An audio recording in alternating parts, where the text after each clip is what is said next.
There has to be some common sense. Yes, sir. They have the car stopped at 10th and Ranch, Michael Byler. We still don't know who pulled the trigger.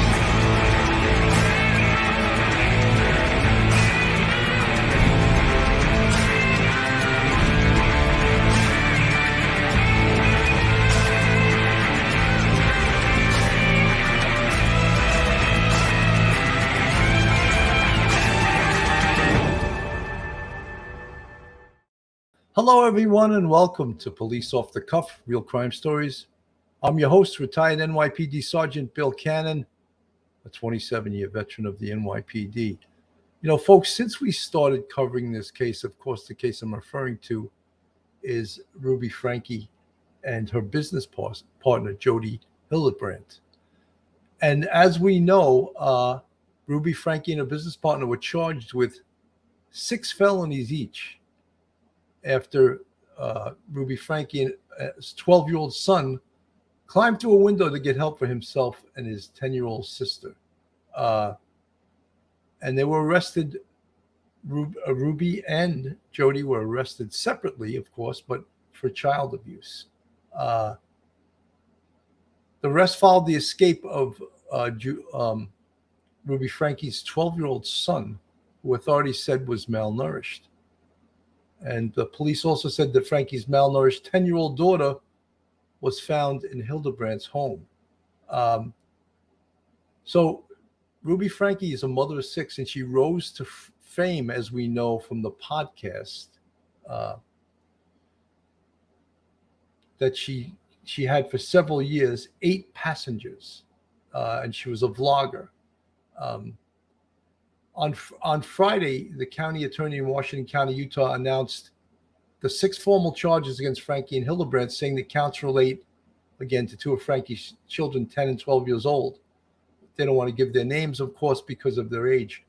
Each defendant is accused of causing or permitting serious physical injury to the victims in 3 different ways: a combination of multiple physical injuries or torture, starvation or malnutrition that jeopardizes life, and causing severe emotional harm. The county attorney said this in a statement that was shared with the press. Each of the 6 counts carries a possible prison sentence of 1 to 15 years and up to $10,000 fine. Hildebrandt, who ran the recently removed parenting YouTube channel Connections with Franke, was also charged with 6 felony child abuse counts per the indictments shared this Friday.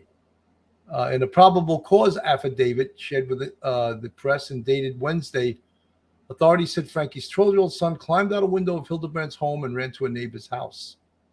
The child knocked on the door and asked for food and water, according to documents.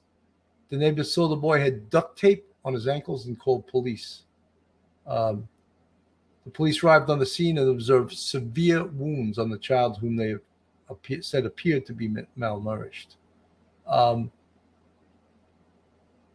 arresting officer wrote that one of Ruby Franke's YouTube videos was filmed in Hildebrandt's home 2 days prior to the 12-year-old's escape, suggesting the children's mother was aware of the abuse, maltreatment, and neglect. The charge was enhanced to a second-degree felony as a result. Authorities said, of course, that Franke did not speak with police upon her arrest and instead requested an attorney. She's being held without bail in Washington County, according to court documents. Her attorney did not respond. Of course, they're never going to comment. The Department of Child and Family Services took 4 of Franke's children into custody following the arrest, according to the affidavit. Franke's eldest daughter, Shari Franke, 20 years old, is estranged from her family and celebrated her mother's arrest. I mean, this is really, when you talk about a child abuse case, this is as bad as it gets. And one of the real disturbing things about this case is how long this has been going on. How many reports have been made that have been either ignored or poor investigation and 0 follow-up. And that's one of the things that we're going to discuss tonight in regards to this case. But before we go to discussing the case, I want to bring on our my co-host tonight, retired NYPD Sergeant, uh, professor of criminal justice, law degree, and straight out of the Bronx, Professor Mike Geary. How you doing tonight, Mike? Hey, Bill. Good to see you. Thank you for having me on tonight. Hello, Well, everybody. it's great to see you here. Mike, this really is about, you know, it's really a horrifying case when you think of it. And what's really disturbing is the fact that all of this was ignored for so long. And again, investigated, poorly investigated. And it begs to ask, why? What did these people have that kept a strong investigation going forward and seeing them put behind bars, which is where they belong? Yeah, Billy, this is, you think of this sort of thing, um, like stage mothers maybe being overly controlling, like that old movie about Joan Crawford, Mommy Dearest, and, the controlling stage mother making their kids look perfect. And I think that this is that sort of thing. Um, and unfortunately, somewhere along the line, and this will come out in the wash later, you know, with some good investigative reporting, we'll be able to determine who the people are in the Frank's life that maybe pulled some strings, maybe ignored stuff, maybe buried some reports, maybe had a little political power that to able to shut down any sort of investigation. Because it seems from what the eldest daughter named Shari, Shari said that it was a wonderful day and that this has been going on for quite a while, and that there had been attempts over the several years, not like a couple of weeks, not a couple of months, but several years to try to get the district attorney, the police department, to take this type of case seriously. So it begs the question: who is pulling strings for this Ms. Frank? And hopefully, we'll find out, and there will be hell to pay for that. There's no excuse for allowing and enabling someone to abuse their children. Mike, I've been following up and I'm doing some research, and there's a man with a channel. His name is John Dalen, and he has the Mormon Stories podcast. Okay. And he's been following this case for a while. And Okay. Jodi Hildebrandt is a monster. She's an absolute monster, this woman. And she was being referred, she's got a license to be a therapist. She was being referred cases by the higher ups in the Mormon church, the Church of Latter-day Saints, by who it was described as their apostles and their high level bishops. She was being fed cases from them. And the advice and the way she handled these cases, breaking up marriages, giving advice on masturbation and things like that, and in a religious sense, focusing on sexual addiction, which of course included that horrific thing of masturbation, and like the penalties and the almost torture that she meted out to these people that she was advising as a therapist is purely horrific. Yeah, this stuff goes on if there is, silence from people who can stop this sort of thing. And, by going to the police, going to the state licensing board. If a therapist is got a license from the state, their license can be pulled.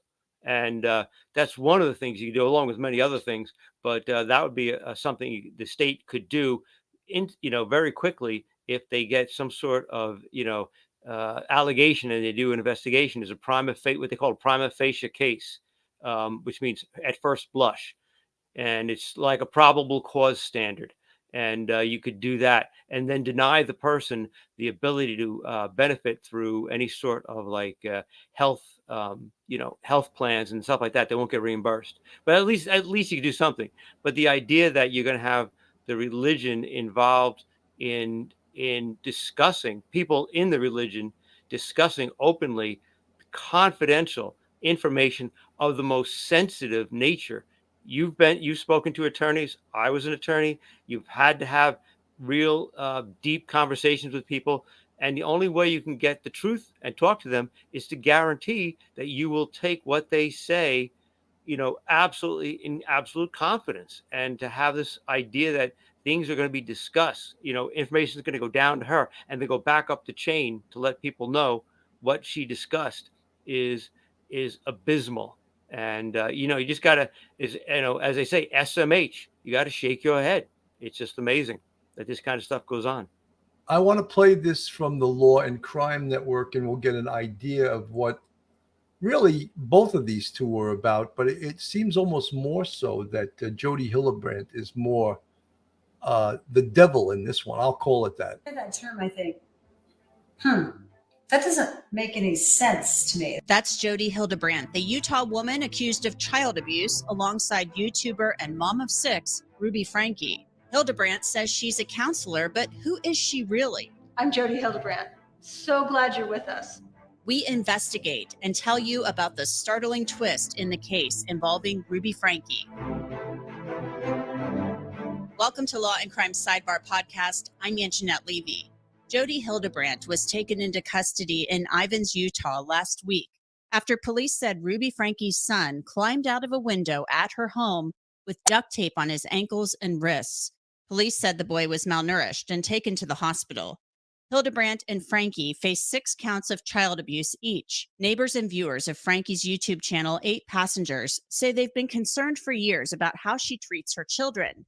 And get this, on Thursday, the Daily Mail is reporting that during a hearing over custody of Ruby Franke's minor children, she claimed that one of them molested their siblings and other neighborhood children over several years.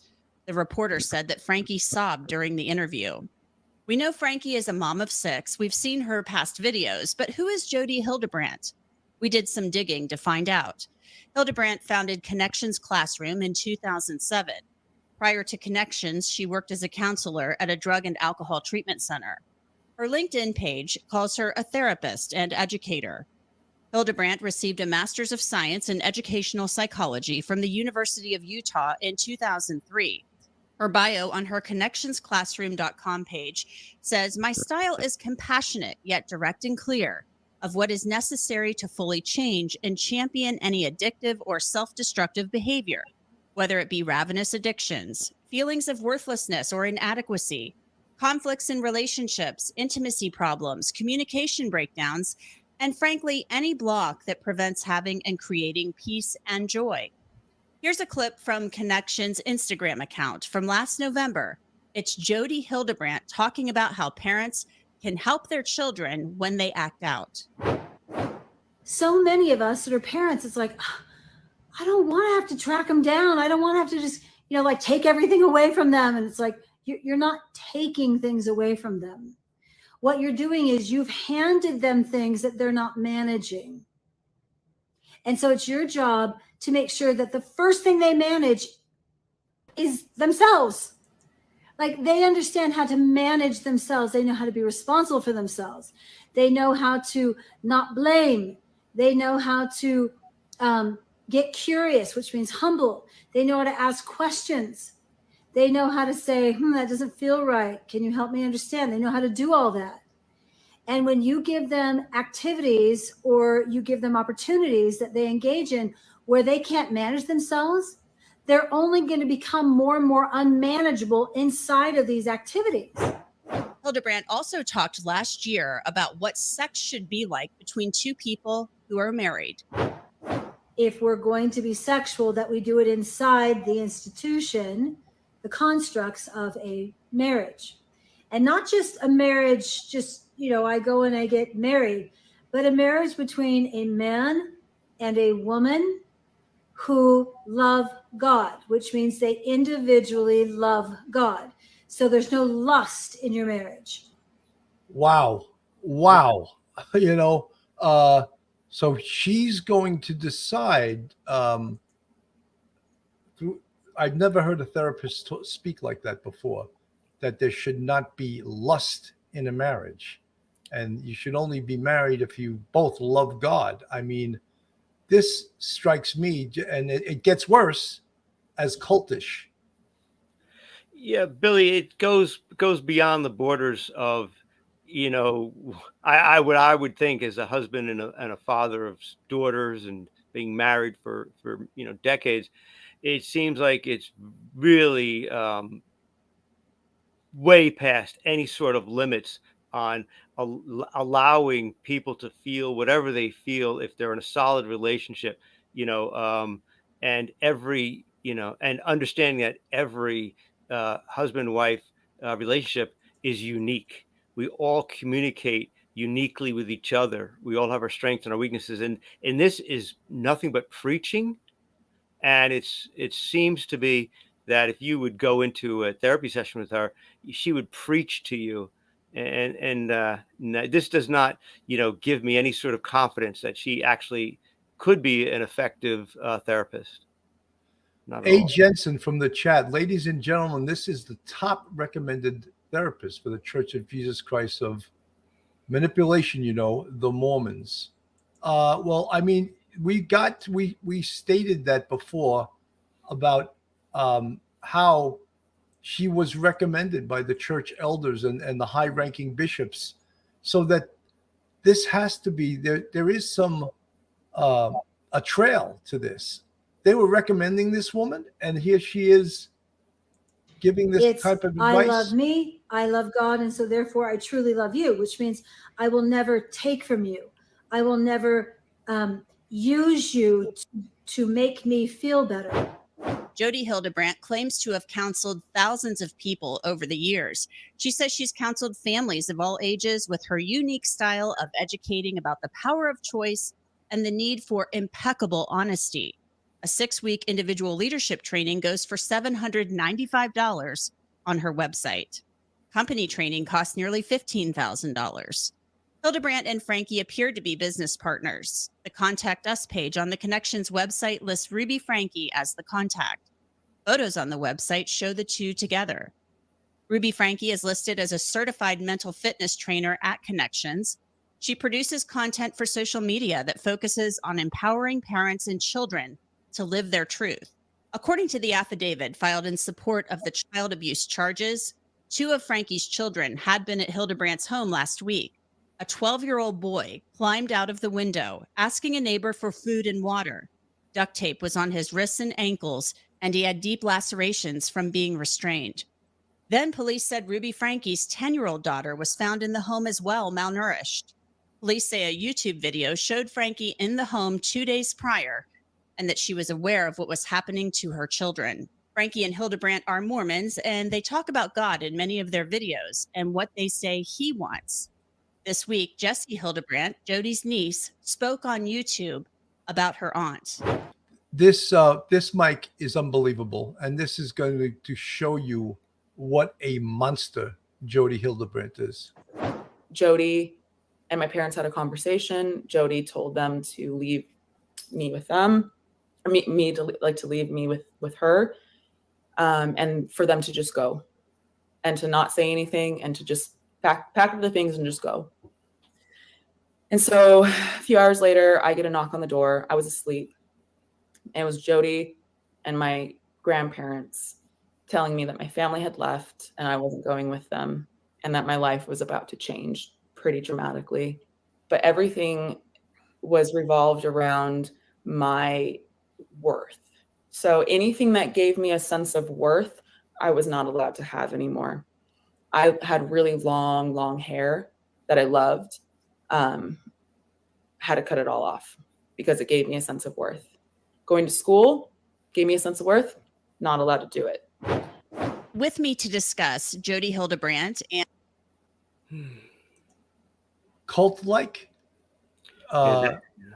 just psychological torture. Is that the love of God? Does that have anything to do with the love of God?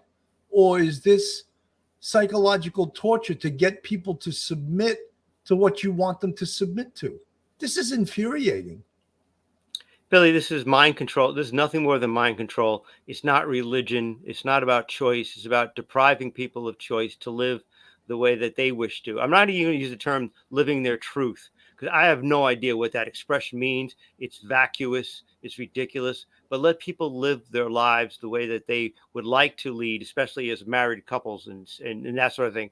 This, what she's describing, she's like cutting off a girl's hair. This sounds like, and like breaking you down.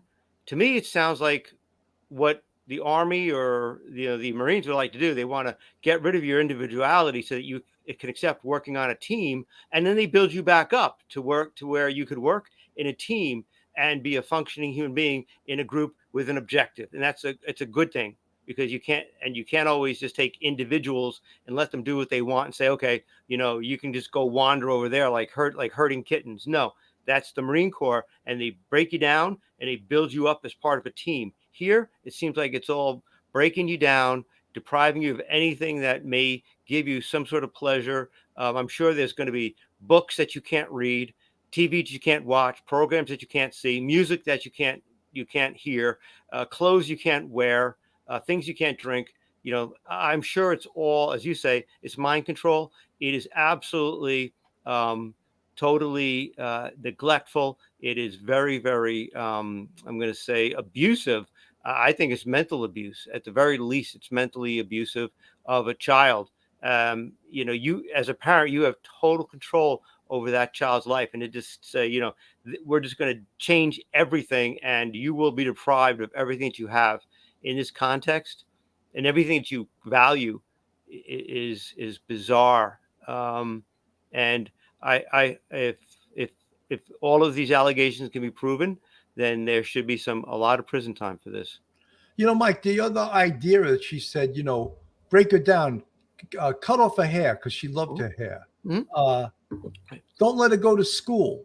That's your identity, learning to growing. And, that reminds me, a couple of years ago, I had Lizzie Herzberger on, who wrote the book Behind the Blue Curtain. Right. She was an Amish woman who outed the sexual abuse within the Amish religion and the Amish culture. And they also took those girls, I think it was the age of 14, they stopped allowing them to go to school. Like, right. What is that about? I mean, this is reminding me of that. And this lady, Jodi Hildebrandt, she's a therapist, and this is what she's advocating. I mean, scary. And the only way she could have thrived in this position and thrived financially is she was being referred cases. She was being referred customers, if you will. And by who, I might ask? Well, according to John Dellin of the Mormon Stories podcast, she was getting referrals from the elders of the church, from the Mormon bishops, from the high-level apostles. So this is sanctioned by this religion. Obviously, if they were referring people to her, and this woman's a scary, scary person. And Ruby Franke is someone who's covering the case out there in Utah. She is Amanda Gilbert. She's a reporter with KUTV out in Salt Lake City, and she is actually on her way to Ivins, Utah. Amanda, welcome to Sidebar. Thanks for joining us. Thank you for having me. Amanda, what can you tell us about Jodi Hildebrandt? We kind of did a deep dive on her before we brought you in. But what do you know about her? This is somebody who professes to be a psychologist, a counselor of sorts, somebody who can help families and children.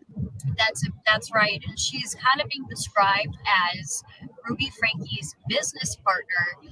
What we're most interested in at the moment is that most of Franke's kids, when they were found, or at least some of them, were found actually in Hildebrandt's house in Ivins, Utah, where we're headed.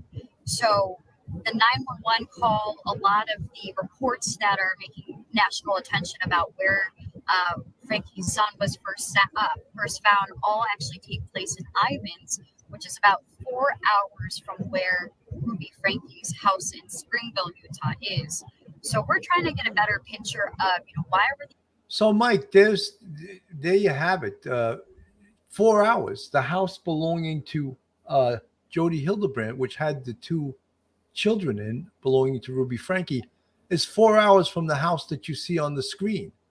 So right there, that shows that they're acting in concert, and they're both knowledgeable in regards to what was going on with these children. In fact, they have video of Ruby Franke in Jodi Hildebrandt's house as recently as 2 days before the arrest on Wednesday. So there's no defense to say, "Oh, I didn't know." She knew all about this, and it gets worse. And I'm going to keep playing this here. These kids in Hildebrandt's house, the 911 call and scanner traffic audio reveals some of what was inside Hildebrandt's house when they went inside. That will probably be a big part of the investigation. So that's the big part of what we're focused on right now. So Ruby Franke lives closer to Salt Lake City, Utah. Her business partner with in connections, Jodi Hildebrandt, lives, you're saying, 4 hours away. I know you're on your way there right now. It's going to take you some time to get there. But they said they had a YouTube video. The police in their affidavit said they have a YouTube video that shows that Ruby Franke was in Jodi Hildebrandt's home 2 days before the children were discovered. There was not only the boy, the 12-year-old who climbed out of the window, there was also a 10-year-old girl in the house who was malnourished. So they have evidence that she saw her children, apparently saw what was going on. We're assuming she condoned it. Yeah, in fact, scanner traffic audio reveals that when they went inside Hildebrandt's house, law enforcement describes finding some type of panic room inside, underneath, or in some proximity to the garage that the Ruby Franke's son talks about and kind of directed law enforcement to. So there was definitely things happening inside that house that we would assume they were aware of, having a space like that. Were you? Abigail Crochet, thank you for the $10 super sticker. I was not allowed to watch movies with sorcery, no Halloween dress up, no swimming, mixed bathing, denied health care. The fishbowl existence becomes a learned self-abuse as well. And I would surmise that you're referring to, you had the same sort of religious upbringing that looked upon everyday normal things as being, I've heard people say in certain religions, of the devil. You've heard that before, right? That they describe things like Halloween. It's a fun holiday for most kids across this country. And I've heard some religions describe that as that's demonic and that's of the devil, going around to people's houses and getting candy. That's demonic. So Abigail Crochet, thank you so much for sharing that. And I'm sure there's many other people in the chat that have these experiences, and we'd like to hear from some of you. I just want to make a quick announcement. Folks, this is Police Off the Cuff. Real crime stories. If you like real crime, true crime from a police perspective, then you're in the right place. And if you're not subscribed to us, go on our YouTube, hit that subscribe button, give us a thumbs up, and ring that bell. If you're an old timer to this channel, put a 1 in the chat. If you're brand new, put a 2 in the chat. And the 2s, we're going to say, get on our YouTube channel and subscribe at this time. If you want to support us, we have a Patreon with 3 different levels, and we also have a YouTube channel memberships with 5 different levels. And you see the folks in the green font. They're part of our YouTube channel members, and we really appreciate all those guys. Let's get back. And folks, anyone that's in the chat that has experienced some of the things that we are talking about tonight, we would love to hear from you. This is, for most people, for any people, a horrific thing, that this has resulted in this going on for far too long. And look at the results, the abuse and the torture that went on to these children.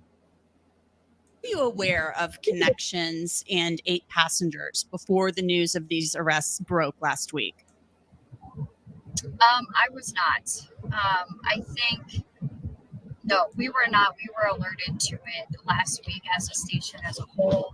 A lot continues to be revealed kind of throughout the week. But as far as our station, it's new to us.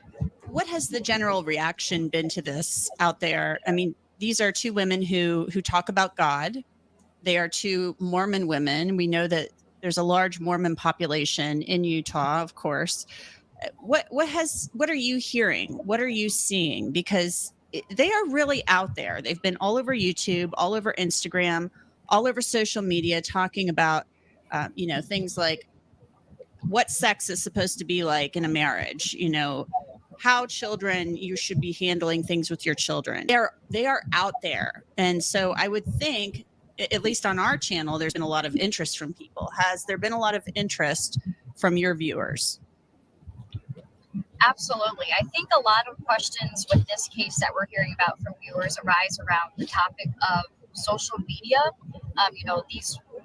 These women were essentially sharing their lives all over the internet and social media. How much of a role did that play? How much of a role did, in a way, the bystander effect's been brought up a lot of, were people seeing things, how many people were reporting, how concerning were things they were saying. There's a lot of conversation about that. I'm hoping to talk to some neighbors today. We have another crew headed to Springville where Ruby Franke's house is. We're hoping to talk to neighbors to get a fuller picture of what they have to say, how much they went to police, how concerned they were. I know one neighbor in Ivins said that he felt like, quote, one of these women was bad, but he didn't realize how bad. So I think there's just a lot of conversation of, like, was there a way, what kind of prevention could have happened? Were people speaking up? How much? I think a lot of that is still being revealed. Folks, if you watched any of the show, the 8-passenger show, Ruby Franke showed signs of abuse during those shows, not just signs, out and out abuse. And people have reported it for years. And the other thing I don't understand, if you knew anything about how strict YouTube is about their content, I'm shocked that her channel lasted on the air as long as it did and wasn't pulled. And eventually it was YouTube that pulled the channel. It was YouTube. It wasn't the people that were following it. It wasn't law enforcement. It was YouTube pulled the channel. And that's why she hooked up with Jodi Hildebrandt and made that Connections channel, where now they're giving advice that they have no qualifications whatsoever to give. None whatsoever. And when you see some of the things that the discipline that she meted out to her children, just purely ridiculous and abuse in itself. And she has this sort of smile and this little smirk. I'm going to play a little bit. This is her son that she made sleep on a beanbag for like 5 months. What you guys didn't know was Chad didn't get any room. He didn't get anything. He was sleeping on the floor in the family room. Resurfaced videos from disgraced YouTuber Ruby Franke are now making the rounds, showing what critics call a pattern of abuse that stretches over multiple years. You've been sleeping on a beanbag. I've been sleeping on a beanbag since October. Videos Franke herself posted describe her controversial parenting style, like forcing her teenage son to sleep on a beanbag for months, or refusing to drop her then 6-year-old daughter's lunch off at school. These videos posted years before she was arrested and charged with aggravated child abuse. And hopefully nobody gives her food and nobody steps in and gives her a lunch. Both Franke and her business partner, Jodi Hildebrandt, were arrested on August 30th after Franke's 12-year-old son broke free out of duct tape from Hildebrandt's home and rushed to a neighbor for help. 911, the address of your emergency. Tell me exactly what's happened. I just had a 12-year-old boy show up here at my front door asking for help. It happened in the small community of Ivins, Utah, about 4 hours south of Salt Lake City. Franke and Hildebrandt's self-help parenting and brand spread farther than just the state of Utah, though, as the pair created parenting advice videos for viewers across the country. Mike? Yeah, Billy, 2 million viewers. Yeah. 2 million viewers she had. Who could listen to that and be like, oh, this is normal stuff? you know, the only thing I could think of is trying to look at it from a different perspective. The only thing I think is bizarre, totally bizarre, that 2.8 million people would actually listen to this stuff. The only thing I can think of is like the Kardashian effect, is that some things that are said on TV or shown are actually not happening in real time. They're scripted, they're silly, they're meant to be provocative, perhaps. That's about the only thing I can think of as I'm watching this that may have viewers say, "Oh, it's like a silly scripted reality show." You know, no parent makes their child sleep on a beanbag. That's silly. No parent who forgot to pack their kid's lunch would sit there and go, "Oh, I'm not going to take their lunch to school." In fact, I hope nobody takes care of my daughter or gives her lunch. I'm just thinking perhaps someone or people may have thought it's just a silly show. It's just a silly show and doesn't represent any sort of reality. The scary part is it actually does represent reality. And to have this lady speaking in a way that it's really raises the hairs on the back of your neck to hear. She could be working as a guard in a SS concentration camp.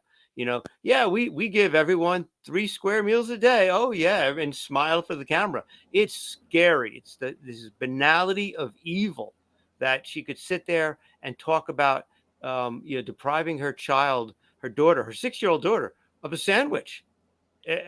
How do you do that? Your son is sleeping on a beanbag chair. I mean, really? And she has this like sinister smile Yeah, it's really when she talks scary. about it. This like really sinister, like, oh, Yeah. if you don't like it, this is how I raise my children, you know? Right. This is the way to do it because we love our children. This is how we show it. You know, the sad thing is, parenting is difficult. You and I have children, and you know, parenting is difficult. You're always going to have those times that are easy and have times that are difficult. And there's times where you have to be a disciplinarian. But to have God as, you know, interpreting what God thinks you should do, and adding a religious bent to child rearing, day-to-day child rearing, you know, does God want your daughter to go hungry? Does God want your son really to sleep on a beanbag chair? When you start throwing God around and talk about, you know, disciplining your child and the stress that you're putting this child under, it's really it's beyond the pale. And maybe people look to justify their actions through the Bible or through some sort of Old Testament or some sort of saints, their interpretation of what a saint's life is all about or something like that. It is really scary. You wonder how long it had gone on. I think the oldest daughter, was talking about that. It's been going on for, she's been trying to get people to listen to her for at least 3 years. And I want to know, as a father of daughters, and you're the father of sons, when's the last time you ever put duct tape on around your child's feet or ankles? I can't recall. Yeah. Let me see. I can't remember Like, that I ever did that, you know? under what set of circumstances? What circumstances does that is actually, duct tape? Yeah, yeah, ever. it is amazing. That's I just awesome. want to read this from Kim Watts, who is in the chat. A blatant abuse of a spiritual authority, manipulation of truth, and heinous, vicious pacts of inhumane treatment using religion and weaponizing it against them is right. semi-horrific. Kim You're Watts, absolutely right. we applaud you with that because, you know, when you even talk about in the history of the world, how many people have died in the name of the Lord, you know, that's happens to be just a fact. And it's what's really disturbing about this, and of course, is with Jodi Hildebrandt, a licensed therapist. Right. And apparently she lost her license because she violated confidentiality, where she spoke about one of her clients' sexual treatment or her addiction to porn. According to them, anyone that watches porn once is addicted to it, you know, and that she almost or did lose her license for violating the confidentiality by telling the church apostles and bishops about this client. I mean, right there, she should probably never be a therapist ever again.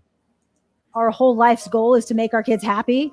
And most of the time we're trying to make our kids happy. What we're actually doing is being in distortion and inviting them into a controlling dynamic. Franke was also behind the now defunct 8 Passengers YouTube channel that once had more than 2 million subscribers. It's now been deactivated. Eve has been amazingly well behaved for being in town. But for you yelled at me. Shh. The fact she just did it again. She had that sick smile when the little girl said, "You yelled at me," and she has this little nutty smile she has. But you yelled at me. Shh. The fact that I yell at my kids is a secret. We don't want our viewers to know. When first responders arrived to the scene near Hildebrandt's home last week, they found Franke's 12-year-old son emaciated with duct tape around his wrists and ankles. This kid has obviously been, I think he's been. Listen to how upset the neighbor is about this boy coming to him for help, about the condition that this 10-year-old boy was in. And the neighbor is actually crying on the 911 call. This is the level of abuse that these kids suffered. And someone put in the chat before, they're going to have PTSD. Absolutely. Absolutely going to have PTSD. And they're going to need therapy for years. And, you know, another thing, and Mike and I discussed this off the air, I don't give a free pass to the husband either. Oh, no. And apparently the husband hasn't been around. I don't know the amount of time. It possibly could be almost a year. But he didn't know this was going on. He was in the videos. I mean, he does not get a free pass. Is he also brainwashed? Is that part of this religion to brainwash the adults too? You know, Billy, you think about this. You've got 3 people involved. You got the husband, you got the wife, Ruby, and her husband, Kevin, and then you've got Hildebrandt. Now, you know, I'm just wondering at what point going forward now, in a couple of weeks, couple of months, will they start, you know, fighting each other? Will, you know, Ruby say she was just being manipulated by Hildebrandt, or the husband saying he was being manipulated by Hildebrandt? Sooner or later, there's no honor among thieves. They will sometime, at one point, there's going to be an offer made for someone to testify against someone else. They're sticking together right now, like, you know, frickin' frack. But as you know, put a little pressure on them along with the district attorney, and you'll crack one of them, and they'll just go at each other to save their own souls. And that will be very interesting. They're going to be looking to cover their ass as completely as they possibly can. Someone is going to be offered a deal, perhaps the husband, to testify against the other 2 to save his own soul. It's really, I'm thinking probably next 30 days, next 90 days, you're going to hear something about this. Being in jail, being outside, and pretending and having fun like you're some sort of perfect family and you're in control. Remember, the controlling dynamic, that is a strange term to use for raising children. Now you take that person who is a control freak, put them in a county lockup, you know, the equivalent of Rikers Island here in New York, and see how they feel after they've lost complete control of over their lives for like 30 days, 90 days. That's going to be very interesting, and it'll be just the beginning of what they understand punishment to be meted out to them for what they did. Well, you know, Mike, apparently both Ruby and Jody have been hospitalized. Mm. Did they inflict injuries on themselves inside? Because obviously they have to face the music now, and they've been apprised of the music they're facing, and they don't like the sound of it, you know. And like you said, when the reality hits that you're in jail, first of all, that's a shocking thing for anyone.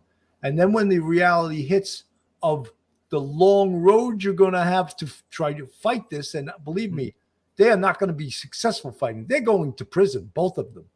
And you just said about the husband. Yeah. I think the husband is the weak link, and they're going to flip the husband.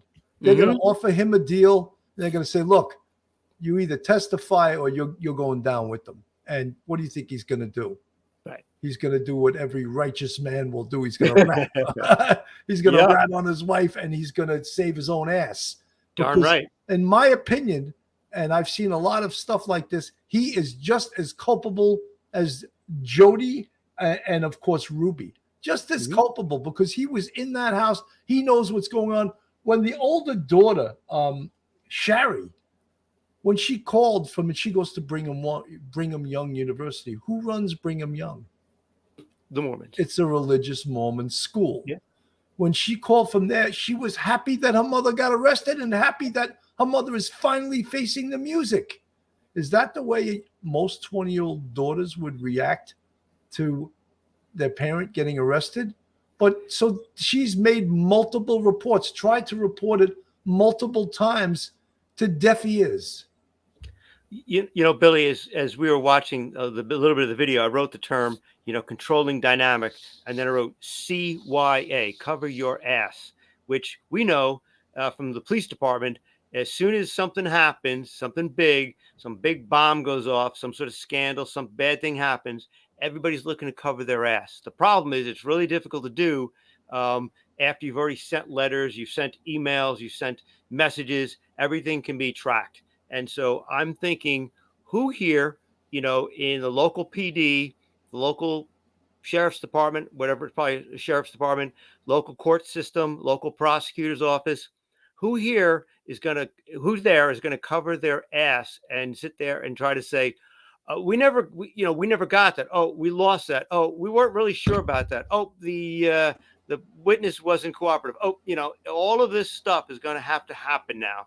And everybody's going to be running for the hills. And as you run to shelter, you throw somebody else, under the bus to save yourself, and they get run over. And that's going to be interesting. And I hope that there's some excellent, Woodward Bernstein kind of quality, kind of, investigative journalism to really just let the people know, for better, for worse, no matter how ugly it is, how this was able to go on for several years. Scary. And Mike, the thing is also, it's on tape. It's on, you see the abuse live. Right. And people were calling in. There's been so many reports made against that show, 8 passengers, yet nothing was done about it. Let me get back to this here. He's been detained. He's obviously covered in wounds. Right, we need the cops here as soon as possible. While investigating a nearby home, officials found additional children in the same condition. 4 children were taken to the Department of Child and Family Services, and both Franke and Hildebrandt were taken into custody, eventually charged with 6 counts of aggravated child abuse. Kim Watts, excellent point. I think charges should be brought against the bishop for hiring Jody to be their therapist. Thank you, Kim, excellent point. Mike, what is the culpability of the bishops? They're going to be running for cover now. I never recommended her. Maybe they didn't do it in a written fashion. Maybe it was a word of mouth referral, but there's people, 20, 30, 40, 50 people that were referred, maybe more than that. And they could testify. What is the liability of the bishops or the elders or the apostles that recommended Jodi Hildebrandt as a therapist? Billy, probably, unless there was some sort of previous, information that she had perhaps violated ethics, that sort of thing, and or maybe engaged not only in unethical behavior, but potentially, emotionally abusive behavior as a therapist. Unless the state's attorney could show that they were aware of that, these bishops were aware of that, yet allowed this person to be given therapy, customers, which then would put them on notice that there would be possible abuse.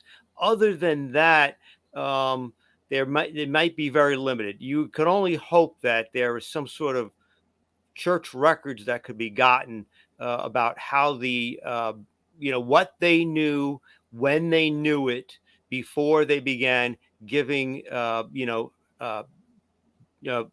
name to potential clients to have them call up that lady and give her some sort of work, because unless there's some sort of paper trail, I don't think so. I don't think much at all. And unfortunately, their total sum of their liability might be a black eye in the public domain, a lot of,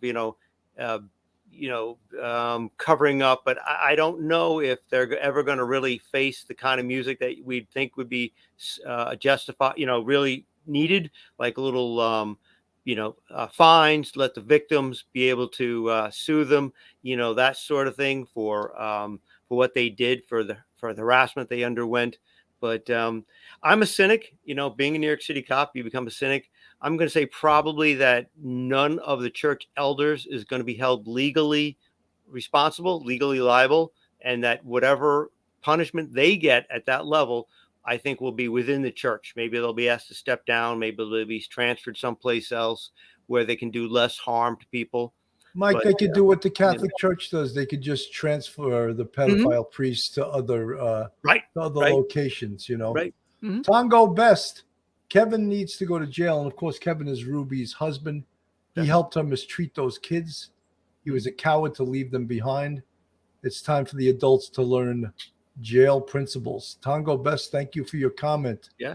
Brad R., we will see who the abuser is when the abuse is allowed to go on. When the abuser is done with the abuse, we'll see who is abused in the end. Look, there's no doubt there is abuse here.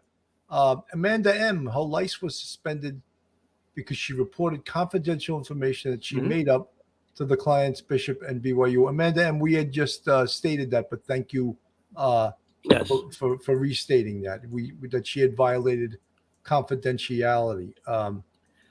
C.A. Bever Forden. Jodi was previously disciplined for unprofessional behavior and lost her license for 18 months. Therese Phelps, her niece was abused by Jodi and the elders, and the church knew it. Also on YouTube. Very scary that this is paraded on YouTube. There's like evidence. That's why it'd be very difficult for them to fight this case, because everything they did is right in the public domain. Hey, 314, the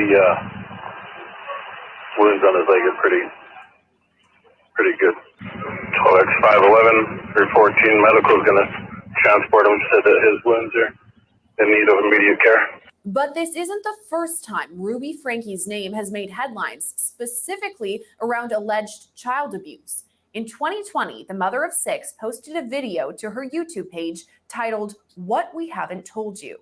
In the video, she explained her teenage son, Chad, had been sleeping on a beanbag for months. I've been sleeping on a beanbag since October, and they gave my room back like 2 weeks ago. During the listen to that sicko laugh she has. Like, it's like a nervous laugh that she just got caught, like a kid that got his hand caught in the cookie jar, She has this nervous, sinister laugh. Bag for months. I've been sleeping on a beanbag since October, and they gave my room back like 2 weeks ago. During the video, Franke had her son explain why the privilege of a bedroom was taken away. Oh, I'll give you the reason why I lost my bedroom. I think so. I think this is the reason.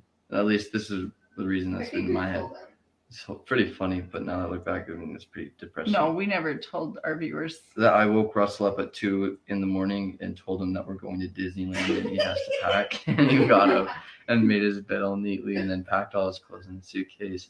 And then he walked out the door and I'm like, Russell, he's like, what? And he's all happy. Has his sunglasses on. Chad goes on to explain he told his brother it was a joke before pulling another prank on him. I was like, we're not going to Disneyland. Doreen Casey watched Jodi Hildebrandt's interview. The bishops knew of the abuse in the early 2000s as well as other churchgoers. If that's true, that is a course of conduct. Yeah, that's right. That's a course of conduct. That's a red going flag. Back, Mike, I even know some legal terms, and I'm not a lawyer. That's a course of conduct going back many years that could be damaging, not just to Jodi Hildebrandt and Ruby Franke, Jodi Hildebrandt and Ruby Franke, but to the church. Right. That put them on notice. If there was actually notice given ahead of time anything that happened afterwards, they may be criminally and also civilly liable for. Good point. He started crying and hitting me, and then he went back to bed in tears, and then. So that was not the reason you lost your room, but that was All the other reason is because I pointed a BB gun at his face. pointed a BB gun at his face and hung him on the basketball. Franke then stepped in, explaining why she felt her decision to take away her son's bedroom was justified. Chad showed that he was not able to manage himself sharing a bedroom with Russell. So we heard the exact language coming out of Jodi Hildebrandt's manage yourself. You have to teach them how to manage themselves. These are kids. They're kids just joking they're around. up. Management is to adults, loving parents are supposed to help the kids get through life, not manage themselves, which is that's not even a therapeutic word. That's horrible. When we moved, the bigger room in the basement was automatically his, and I didn't have a room, but we put one on hold for me. So a lot of you are like, hey, that's not fair because Chad got the lesser bedroom and Russell got the bigger bedroom. Russell got the big bedroom and Chad got the smaller bedroom. And Russell's bigger bedroom also had a bathroom. But what you guys didn't know was Chad didn't get any room. He didn't get anything. He was sleeping on the floor in the family room. And he just got the bedroom back. And it's because he's shown up consistently without bullying the kids. Throughout this same video, Franke boasts that many Beanie Boomer, the niece Jessie, came out after they were arrested. No one listened to her before this. That's horrific because I've listened to her story on the Mormon Stories podcast, and it's on that in its entirety. And what she was put through was just, and the not just by, not just by Jodi Hildebrandt, but by her family, wanted her to go through this therapy, which wasn't really therapy, it was torture. The family, the mother, the father, the grandparents wanted her to go through this horrific torture. And I just, it's so hard to understand when you see it right out on the screen and you see these people doing this to children and adults are watching it. And again, I know many people did report it, but my question is then how come nothing was done about all the people that reported these crimes? They're crimes. It's not, smacking someone on the hand. These are crimes, Mike. Billy, I was just thinking, Friedrich Nietzsche, absolute power corrupts absolutely. And when you have a church, and we've seen this in past, scandals in the Catholic Church and in other religions, absolute power corrupts absolutely. And when you get generations of people who believe that, several generations who believe that this is the way that you are going to introduce God and and teach a child to manage themselves, through a controlled environment, and they're using God as a reason for these punishments that go way beyond anything remotely considered normal. It's a cult. It gets into a culture, and therefore it just continues on. And those involved in it and who accept it at face value can't see why anyone would have a problem with it. But then people outside looking in are horrified. And just by listening to what she even talked about the bedroom, it was bizarre that you would take a kid, make him sleep on the floor, sleep on a beanie bag. What I bet you there was other things too. I mean, did you ration his food? Some of them they weren't feeding some of the kids at all. They were they had malnutrition, and it takes a long time to become malnourished. Yeah. So think of how long they suffered that. Old as rocks. TBH, this is pretty typical parenting for hardcore Mormons. The FLDS cult abandons teen boys roadside in the middle of nowhere as a solution to parity birth rate of boys and girls. I mean, I don't know. I've never heard that before. That's horrific. Kim Watts, I wonder how much the state of Utah mixed from the Mormon church. I know there's a misuse of their investments and funding. Look, behind all of this stuff is money, right? Yeah. Follow the money, and that's where you're going to find the problems. Follow the money, and that's how people get away with horrific things. H. Cook, yes, Geary. This has been determined for centuries. Why are we allowing it still? Right. Why, Mike? Why are we allowing this still? Power and money. Power and money. That's what makes the world go around. Those who got it, who got the money, got the power. Those who got the power eventually get the money. It's just a vicious circle. And as Friedrich Nietzsche said, power, absolute power, corrupts absolutely. Absolutely. Abigail Crochet, I guess. The T is sort of soft. The more religious the group, the more connected the group, the harder it is to get the police to act.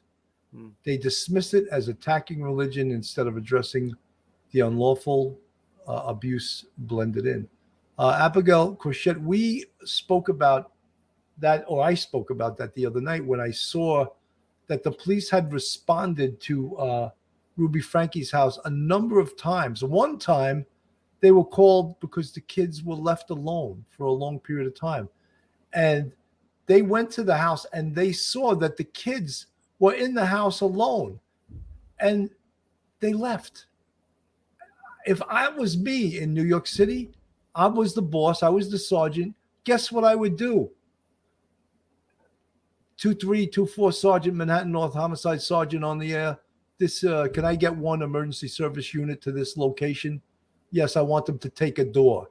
And boom, ESU would come there and they would boom the door open. Because my investigation was not completed by seeing that the kids were there and the kids refused to open the door because they were instructed to do that. How do we know? That's how you find out whether there was abuse. You go in there and you inspect the children. You look at them. You go look in the refrigerator. Exactly, the refrigerator. Food. Are there other signs of abuse, neglect, or maltreatment? The only way to do a proper investigation is to go into that house. And guess what? The police have the authority. You don't need a search warrant when there's something called imminent danger. Imminent danger, ba-boom, the door goes. And you don't even have to boom the door. They have a hydraulic thing that will just remove the door from the, just obliterate the lock. And it's not as dramatic as booming the door. But you need to get in there to do a proper investigation. Mike.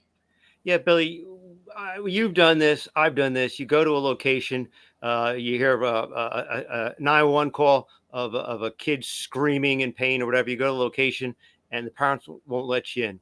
And there are times where I remember that one time in particular, a parent opened up the door a little bit and I said, I want to see, I was in uniform. I said, a police officer, 46 precinct. I want to see your son. I heard that there was a child screaming, and he goes, "You're not going to see my child." But he had opened the door a little bit, and so I put my nightstick in the door jamb, and he went to close the door in my face, and it wouldn't close. And I said, and he goes, "Get your get away from my door." I'm like, I said, "I am not leaving here." I said, "I will call ESU," and I said, use the terms, "We're going to take your door down." And I said, "Look, I'm not going to touch your child. I just want to put a flashlight on your child," because he said the child is sleeping. And so I went in, took a flashlight, and made sure that the kid was fine. No, nothing that they were screaming over temper tantrum or something. It turned out to be okay. But I always tell I told the father why. I said, because, this is what we do in the police department. We have to protect, the children and the elders, the most vulnerable people in our society. And so I talk to my students all the time. I said, when you talk about the exceptions to the search warrant requirement, I said, you have that emergency when life is in danger. I said, and I always use the term, child abuse. I said, if you have a 911 call of child abuse, you will lay your eyes on that child. You will not ever just take somebody's word for it. You go in there, you look at the food, you see the refrigerator, you see if there's any marks in their body, you see if they have any clothing, you see if there's blankets on the bed, you see if there's a coat in the closet if it's the wintertime, you see if there's any shoes for that child, you see if there's any books in that place. You look around, open up your eyes, that sort of thing. But yeah, people don't realize police do have the power to do this. And if you think that that child is in danger, you can actually take that child out of that apartment, and then you do what you got to do, arrest them or whatever you have to do, take that child to the hospital, and and get Department of Child and Family Services involved. But the idea that the cops would just go away without actually seeing the children or seeing the inside of the house, that's surprising. That is really surprising. That's scary. That's negligent. That's an improper investigation. Yeah. Folks, if you want a great attorney in the New York City metropolitan area, then Joe Murray is your man. Joe's a retired member of the service, retired police officer from the NYPD, and he's a fantastic defense attorney. You can reach Joe on his cell at 718-514-3855 or email him at joe@jmurray-law.com or go on his website, jmurray-law.com. Joe is also a huge and tremendous supporter of the Police Off the Cuff podcast, and we appreciate everything he's done for us. I'm going to get back to this little, because this is going to be, all these things are going to be played in court, and this, just the snide way she reacts to her kids speaks volumes. Many of her children have been without their cell phones for months. Chad hasn't had a flip phone, a smartphone, any kind of phone, and it's been over a year. Mm-hmm. And I still have no intention of returning a phone. Abby, we took the phone away from Abby in November. And you may never get the phone back. Probably not. Franke then tells viewers this choice affects her just as much as it affects her children. When you make these choices with your family to take things away, as a parent, you really do want them to have these things. And it's been so difficult to take a phone away, to take a bedroom away, to take iPads away, to take access away. Like, it hurts me just as much as it hurts my kids. Throughout the video, though, multiple of the children describe being lonely without any friends. And now I have no friends. You can play with friends. No, like I don't have friends. I don't have friends either. I literally told my friends I'm not hanging out with them anymore. Because They say some pretty messed up stuff. I've noticed that you've been hiding from me, and you are feeling a lot of embarrassment and shame. I don't know. You tell me what you're feeling. Mad? Because I really won't get anything this summer. I won't be able to go anywhere. I don't have any friends. The video ends as Franke kisses her son, who's visibly upset. And I love you with all my heart.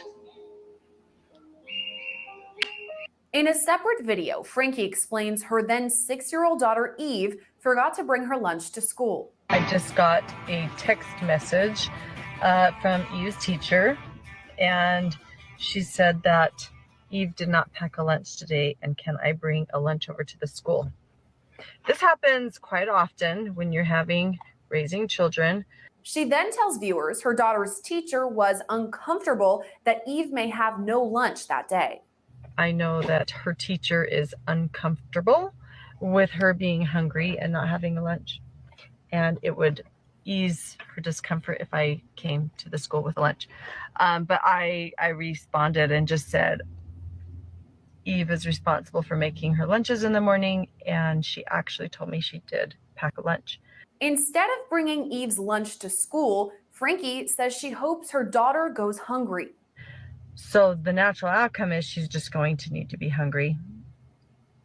And hopefully nobody gives her food and nobody steps in and gives her a lunch. On other occasions, Franke posted videos about withholding food as well. And my kids are literally starving. I hesitate to say this because it's going to sound like I'm like a mean barbarian. But I told the kids, I said, I'm not even going to let you eat breakfast until you get your chores done. After these videos were posted, a change.org petition was created by viewers hoping to send child protective services to the Franke family home. Nearly 18,000 people signed the petition, but the case was closed, citing insufficient evidence. After that, both Franke and her husband, Kevin, spoke to Insider about this incident. Franke told reporters, quote, "It was just so malicious. They knew what they were doing was out of context. They were purely seeking to throw hate. That was their only objective. She addressed similar criticism in one of her videos. Online who hate me, who would like to cancel me, who would like to see me either burn in hell, as I have told, or disappear off the face of the earth. And I'm not going anywhere. Both Franke and Hildebrandt now face 6 charges of aggravated child abuse. Is it unusual, Mike, for her to be blaming her accusers? There she is. What was it? Did they say 18,000 people 18,000. signed that Right. petition? And it wasn't. It's them. They hate me. It's not me. It's that they hate me. Right. I just I have a little problem with that. What do you think? It's a typical I am a victim mentality. I am weak. I'm being hurt by other people. If you are the victim of someone's hate, someone's obsession, where they want to cancel you or whatever, you are the victim. As a victim, you are in a morally superior position to them.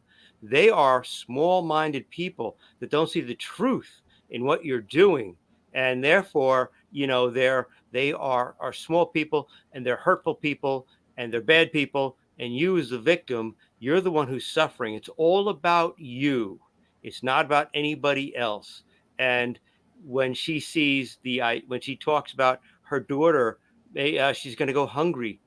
Her daughter's 6. My goodness, she's 6. And people and it's all about. And she's like, oh, and taking away the phones and taking away the room. This hurts me as much as it hurts you. You are isolating your children to the point where they can't even communicate with friends.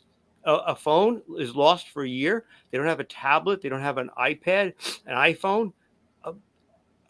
It's like you're actually removing your children from their society, their friends, their neighbors, their people, they're at school, their teachers. You're isolating those children. For what purpose are you trying to isolate them in such a way? And to say that it hurts you as much as it hurts them, oh, now you're a saint because you are willing to undergo the pain that they're undergoing. It's bizarre. If she truly believes this stuff, she's evil incarnate. That is really a very scary, sick lady. Yes, 100%. Franke's 12-year-old son had climbed out of a window at Hildebrandt's house and gone to a neighbor. He was emaciated with open wounds and had duct tape on his wrists and ankles.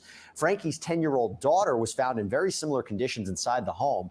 Both children were taken to the hospital, while the other 4 children were placed in the care of Utah's Division of Child and Family Services. Both Franke and Hildebrandt are facing 6 counts of felony child abuse. There have been reports over the years that Franke might be abusing her children based on what viewers saw in her videos, but it seems nothing came of these reports until now. Franke often collaborated with Hildebrandt on parenting and childcare videos.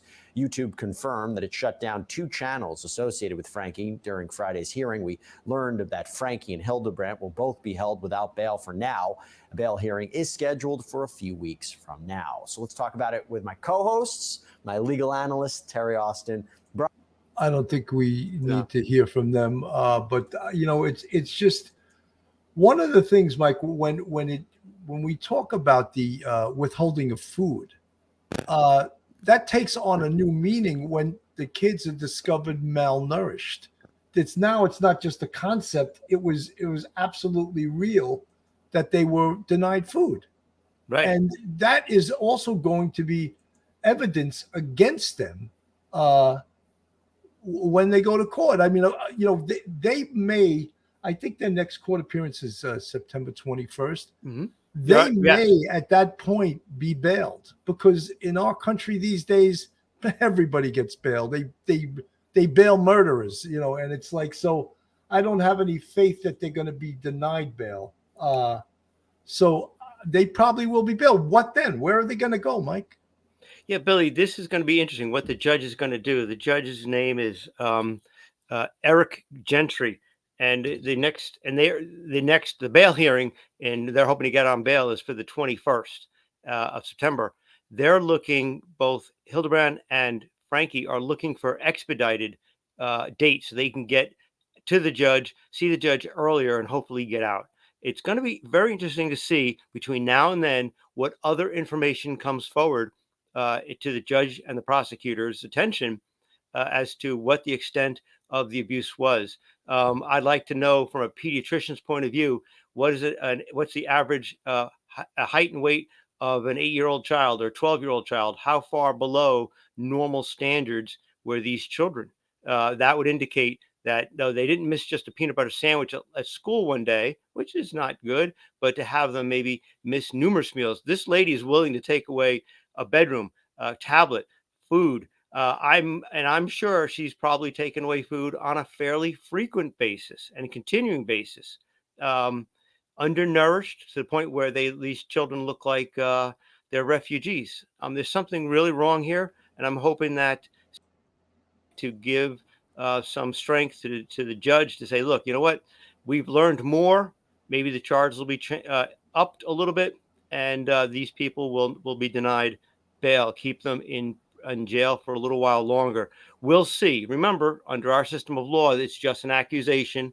It's not. They haven't been proven guilty in a court of law. But I would imagine if nothing new happens, no new revelations occur, I imagine, like you, Billy, I'm a cynic. I think that they will be bailed, and hopefully, this is what we found out so far is absolutely the worst, and that there's nothing further. But I think you're right. I think the food, everything, it all goes together. She's taking away things for a long period of time, taking away their friendship, taking away their communication, taking away their education, taking away, all of that stuff. And it's just total deprivation of those children. And it's going to take a long Mike, time. how about even the fact that the children are put out on a screen against their wishes? I would imagine. I don't think either parent asked the kids, how do you feel about being on a YouTube channel that's going out to 2 million subscribers, however often they made videos of this? You think that the children were consulted? And it was compared on another show. It's almost like a childhood actor. They had to make childhood work rules so that childhood actors were paid, and that their parents didn't steal all their money, so that when they turned 18, that money would be waiting for them rather than be used by their parents. And when they reach 18, they have nothing. You think these kids were compensated in any way? No, Billy, they were used as tools for Franke and Hildebrandt and probably the husband too, because we're not even sure exactly what he may have been getting in terms of, compensation. So, yeah, there's no rules here. It's whatever this lady made up. This is her homegrown TV show and strangely, the strange thing is as you keep watching these things, you realize how bizarre are the words coming out of her mouth, how bizarre are the revelations of what she's done in terms of her actions. And she just thinks it's fine. And the fact that 18,000 people would actually make a petition to say, you got to investigate this lady. I want to see the flow, the chart, the flow, the paperwork from that complaint was received. I want to see what police supervisor and what detectives went out and checked this all out, and then said, did a DD5. We call it, remember the DD5 saying, we're not going to prosecute this case closed, that sort of thing. I want to see that. I want to see whose names are on those pieces of paper and who said there's nothing here. That is remarkable. People have implied even in the chat that the church may influence the courts, influences the police department, influences the whole system. And that could be. But with this, I'm sure this is so highly publicized, the crime's so egregious, that I'm sure they're going to be punished by the criminal justice system. It's just there's too much sunlight shined upon this, and there's no way that they're just going to walk away from this with with a fine or something like that. And hopefully this investigation will get bigger and more people will be charged with this, because there surely are more people involved than these two. And the first one, of course, is the husband. Where is he? And, of course, everyone these days, the minute you try to talk to him, they have an attorney. He's got an attorney. But Yeah. I think they should be talking to his attorney and let him know what they're looking at. Yeah, Billy, this is going to go on for a while, and it's going to take months and months of investigation by the district attorney's office, if their heart is in it. And maybe the little steel that they've got in their spine is, as you say, from everyone knowing about it. You can't bury this case as you might have done in pre-internet days, 30 years ago, because now it's too well known. Too much political pressure maybe, put on this, and someone will be punished this time. It's sad that it would take this long or this kind of situation to occur, but we hope that there would be some justice for these children, because these children are that family's future. Carrie, the LDS law enforcement doesn't care about that petition. These matters are handled in the bishop's office, not in public. That's what we're afraid of. That's what we're afraid, that there is influence. You are not alone. Providing your kids with basic needs is not a privilege. Food, shelter, clothing, security, medical care, etc. These are necessities that you must provide as a parent.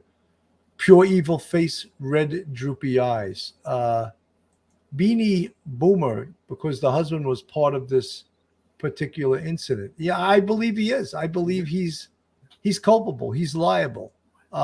Abigail Crochet. Of course it does. My grandpa preacher kept my abusive mother out of prison and made sure to make a fine donation to the mayor's charity. It is all intertwined. Well, that's sad. That's very sad that that's what runs these communities, what keeps this. Oh, sure, 70% of the Utah legislature is Mormon. Mormon cops, Mormon CPS, Mormon defense lawyers. This is scary if this is all true. Can there be a fair application of the law if this is all true?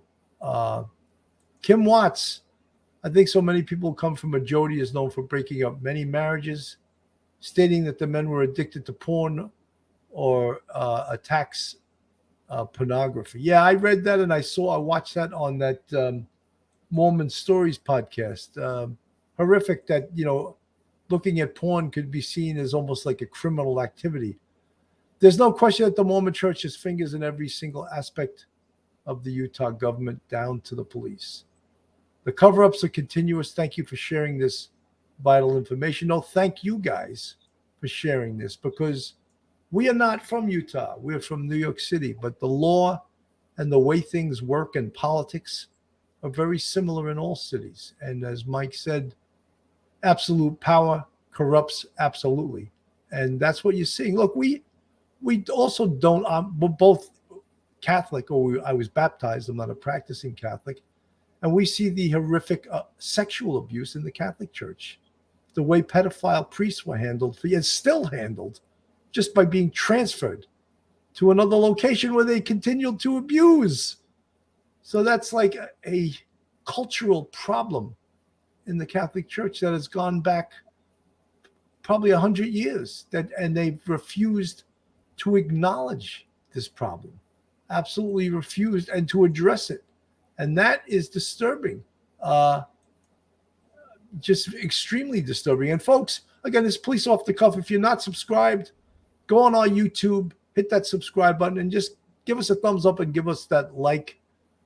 It's important that you give us the like and the thumbs up and hit that button. And I see Abigail Crochet is a new member. Thank you for joining. It's welcome aboard to the Police Off the Cuff YouTube channel. Robin E. Hunter, there is no question that the Mormon Church has fingers in every single aspect of the Utah government, down to the police. The cover-ups are continuous. Oh, I think I read this. I'm getting dyslexic. I'm reading things twice. Maybe I'm just a little tired. Carrie Gerner, the Adam Sneed interview is horrific and tells more details on the marriage side. His wife called the cops on him for leaving his backpack on the couch. Jodi ruined so many marriages. It's sad, and I'm hearing this, and it sounds, and what I've read and what I've seen so far, that Jodi is a monster. There's no need to hide it and to call her something that she's not. She's not a therapist. She's a monster of a human being. And if she destroyed marriages and destroyed families, then hopefully she gets punished, and she gets punished severely. And that's all we can hope for. This is like sort of an eye-opening thing. What's actually interesting too is there are a lot of Mormon mommy influencers on YouTube. Well, I haven't had that much experience with that. YouTube is definitely a community, different in our chat itself.